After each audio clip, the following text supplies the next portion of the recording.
चलिए दोस्तों, मैं लेके आया हूँ आपके लिए फिजिक्स क्लास 12 यूपी बोर्ड 2025 के लिए मोस्ट इंपोर्टेंट स्पेशल सीरीज, जिसमें मैं आपको बताऊंगा यूपी बोर्ड 2025 में आने वाले मोस्ट इंपोर्टेंट क्वेश्चन मैं आपको बताऊंगा। वे क्वेश्चन जो यूपी बोर्ड में हर साल रिपीट किए जा रहे हैं या 1 साल या 2 साल छोड़कर लगातार रिपीट किए जाते हैं, जिससे आपका टाइम बच सके और आप बहुत कम टाइम में पढ़कर यूपी बोर्ड में धमाल मचा सके।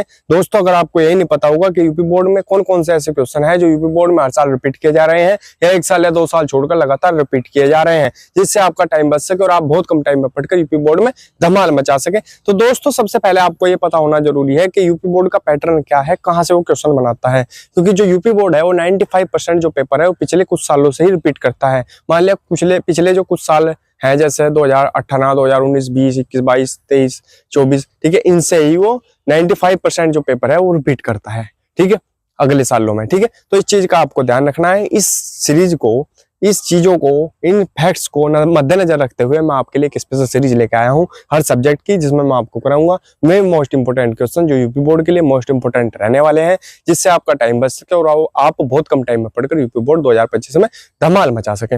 दोस्तों, इसके लिए क्या करेंगे, मेरी जो केमिस्ट्री की स्पेशल सीरीज है वो मैंने अपलोड कर दी है, आप वो भी जाके देख सकते हैं। उसके कुछ पार्ट मैंने अपलोड कर रखे हैं, आप उन्हें देखिए और केमिस्ट्री को भी पक्के कर लीजिए।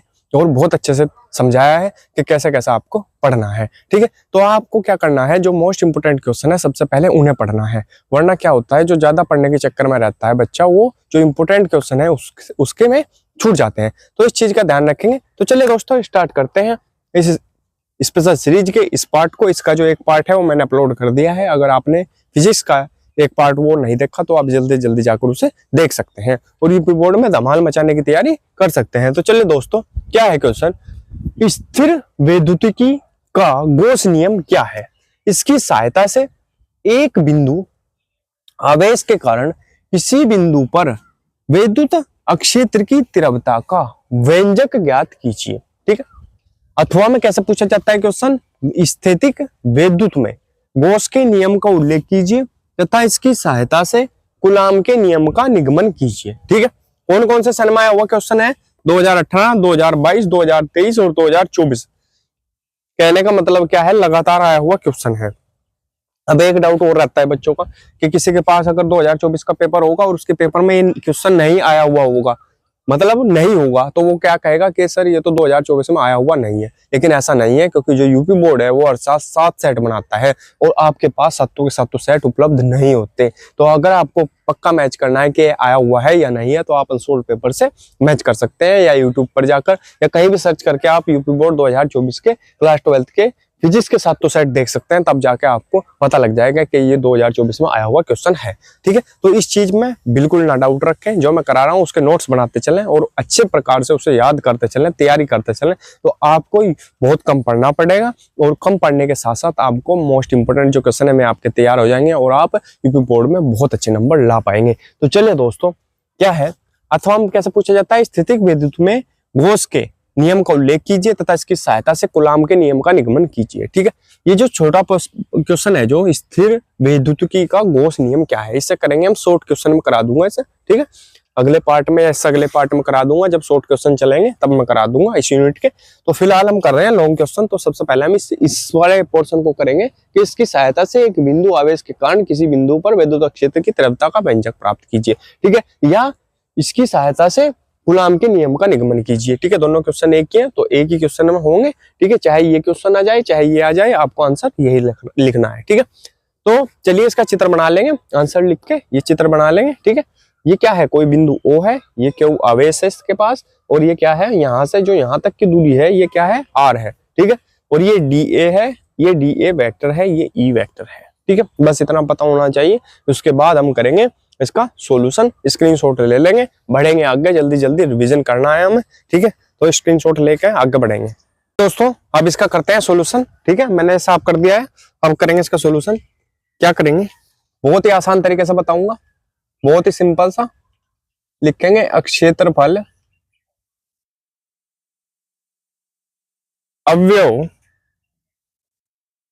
से गुजरने वाला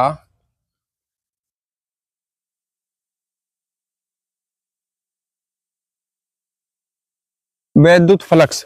क्षेत्रफल अवयव से गुजरने वाला वैद्युत फलक से डी फाई ई बराबर होता है E vector dot D A vector के। ठीक है, ये फॉर्मूला याद रखेंगे।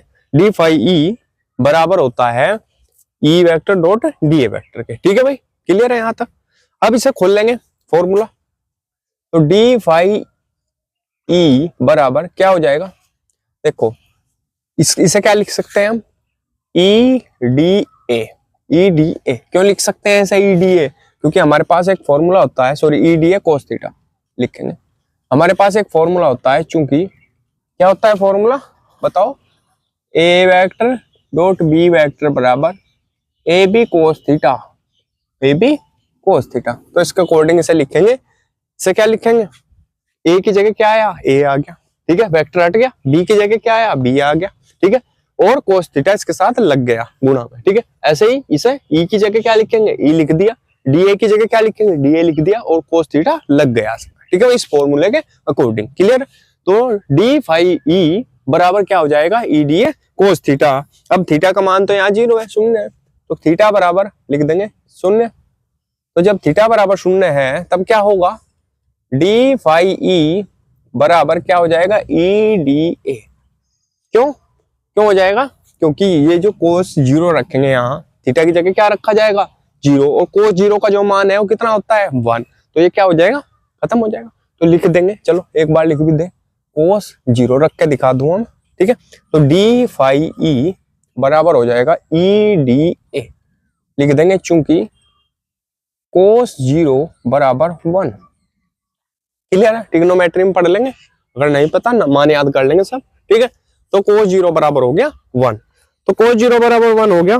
तो अब क्या करते हैं, ये आ गया हमारे पास। अब करना निकालना है हमें संपूर्ण को, संपूर्ण गौसीय पृष्ठ का। लिखेंगे संपूर्ण गौसीय पृष्ठ से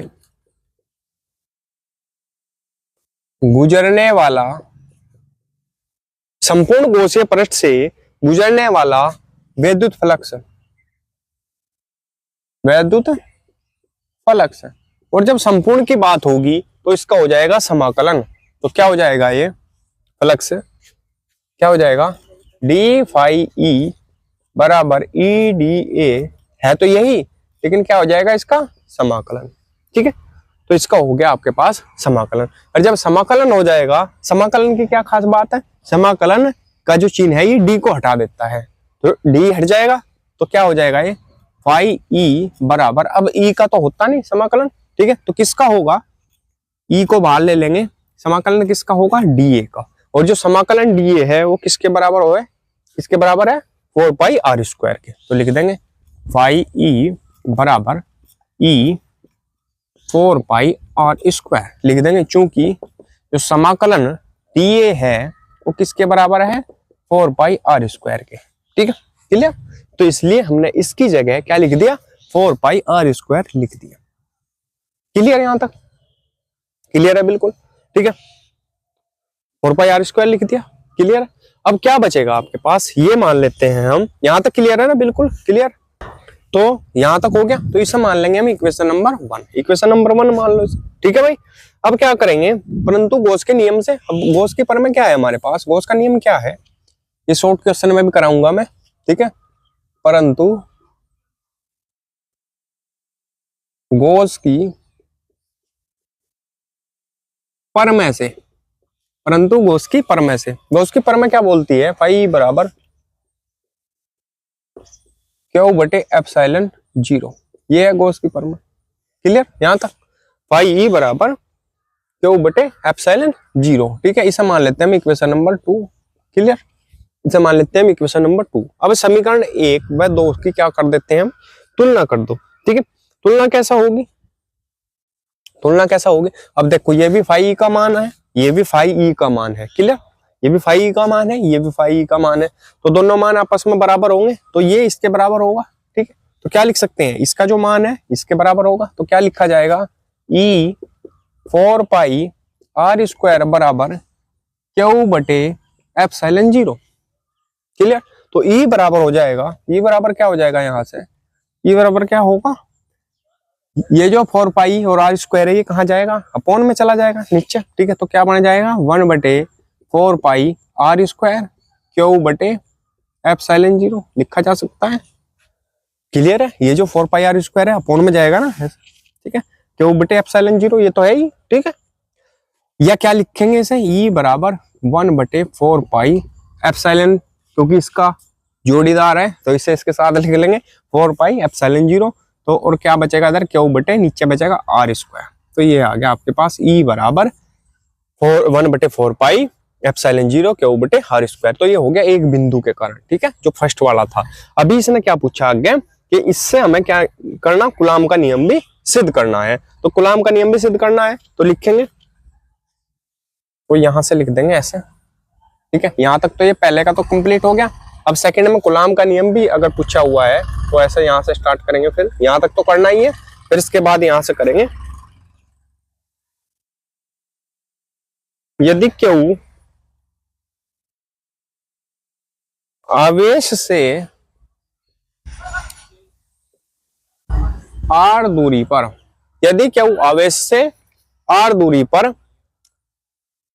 देखो एक बार और समझ लो ये क्या है। मान लिया अगर पहला तक क्वेश्चन पूछा, पहला क्वेश्चन जो है, ठीक है, कहां तक पूछा, पहला एक बिंदु आवेश के कारण। ठीक है, तो यहां तक ही आपको खत्म करना है, इससे आगे नहीं करना है। ठीक है, लेकिन अगर कूलाम के नियम का निगमन पूछ रहा है तब आगे ये भी करना है जो मैं लिख रहा हूं अब। ठीक है, दूरी पर परीक्षण आवेश,